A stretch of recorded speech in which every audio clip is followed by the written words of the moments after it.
Jordan Bohannon, as good a player as there is down the stretch in the country. I know he had a hip procedure. What can you tell us about his progress and whether or not he might play this year? Well, the good news is, Dave, he's progressing well. Everything's on schedule. It was a lengthy surgery, a difficult surgery, one that typically takes at minimum 5 months. We're at 5 months to about where we are for the first game. You know, depending upon whether he has any setbacks, which he really hasn't had, there's a possibility he could play.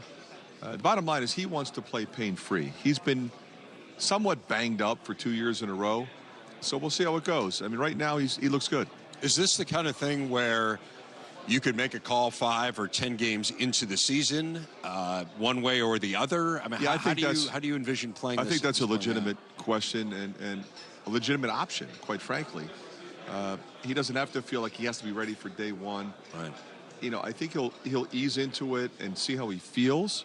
If he feels good, I think he's going to want to play, obviously. If he doesn't, he'll just continue his rehab, go slow, and get ready for his 5th year. Both of you guys are going to have increased roles this year. Give us a sense of where each of you see your role evolving. And Luka, I'm going to start with you, and then Joe, I'd love for you to follow.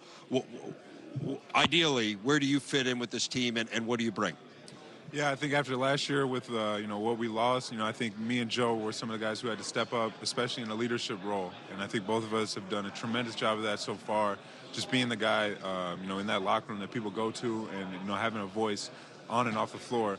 I've just been trying to develop my game in every way possible, trying to step up. Obviously without Tyler, I'm going to have to do a lot more. So, we got some other guys coming in too that have done great in the past and are going to do good this year. How about for you, Joe? I mean, some significant departures from the perimeter as well. Isaiah Moss being the most obvious one, I would say, but Nicholas Baer as well, a guy who was kind of a wing player for you guys. How does your role change? Yeah, as Luka said, just being a leader. I've not necessarily been a vocal guy, a vocal leader for us last year or in my whole career. That's something I'm going to have to work on this year, is becoming more vocal and also leading by example. On the court, I think just more playmaking. A lot of times last year I was kind of catch and shoot, catch and drive, but I think you'll see the ball in my hand a little bit more this year, coming off screens and being able to make plays for myself as well as for my teammates. Aside from the obvious of talking more, I mean, how do you become a more vocal leader? In other words, are you saying to yourself, I got to pick spots to lead, I got to pick spots to be vocal? Yeah, I would say so. But at the same time, I think guys respect me, respect my work. So I can just kind of lead by example and then just step up and, say something if something needs to be said. How do you see this team coming together from a leadership point of view, Coach? Well, it starts with these two guys, as they said, and I think that's really important, especially with Jordan kind of on the side a little bit. He would have been a guy you look at. Ryan Creener being a senior, he's a guy that also will speak up in the locker room. But these two guys will also do it on the floor, Dave. I mean, I think what you said earlier, they're going to take their games to a whole nother level. And they both have been tremendous the time they've been here. But I think from a confidence standpoint, where they've gotten to physically in terms of strength and conditioning, they're poised, I think, to significantly increase their numbers, which will make us that much more difficult to guard and make it that much easier for everybody else to fill in. So pretty interesting situation for you this year. You have two of your sons on the team now, in Patrick and Connor.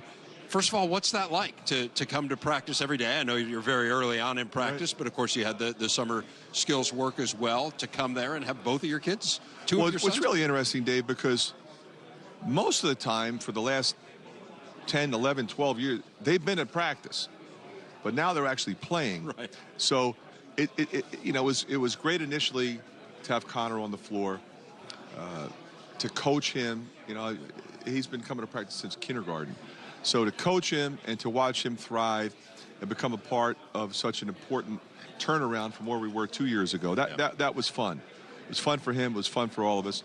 Now to add Patrick, whose game is different, but he's also incredibly talented. He's long, he's athletic, he can shoot the ball, gives us some flexibility. Both those guys do. They both can play more than one position. It will free up Joe, maybe, if people play Patrick at small forward. Joe can move to the backcourt if we need him to. And I think that's how our team is built. We saw Connor last year, but I'm interested in your guys' insights into Patrick. I mean, it's one thing, yes, this is your son, right, but also an incredibly highly touted player who anyone in the country would have been delighted to have on their roster. So aside from being coach's son, what does Patrick bring to this team, Joe? He's extremely skilled. He can score at all three levels. You know, he's developed into a great shooter. He's just so long that he affects the game in many ways. You know, if we put him at the top of the press, he's going to affect the game that way. It's challenging me in practice every day, having him guard me, just contesting my shot with how long his arms are. So we're really excited to get him on the floor finally. Luka? Yeah, you know, I watched him a little bit in high school, you know, with Connor going to his games, and I saw how he was developing. And just to see him when he got here, I was really surprised. You know, he's just been playing so well, playing with so much confidence. And, you know, he shoots the ball with a lot of confidence, and, you know, it goes in. And he's done a really great job. You know, he's really long, like Joe said, and that really affects both floors, and both sides of the floor. And, you know, he's just looking forward to see what he does this year. One other guy I want to ask you about, I thought Jack Nunge made a really interesting decision last year voluntarily to redshirt. You go up against him, presumably in practice every day. Where's Jack's game? For sure, you know, since the spring, you know, me and Jack, you know, I've never been on the same team. We've been going at each other in pickup and practice and everything like that. And you know, he's pushed me so much this summer because he's taller than me. You know, he could shoot it. He can score in the post. He can do everything. He's gotten so much stronger. You know, out of all the guys I've seen improve, you know, he's made one of the, you know, biggest improvements in terms of his body, just getting stronger than he was his freshman year, and even more mobile and different stuff like that. He's going to be tremendous this year. He's a guy to watch. Luka Garza, Joe Wieskamp, Fran McCaffery. Thanks so much, guys. Thanks, Dave. Thank you.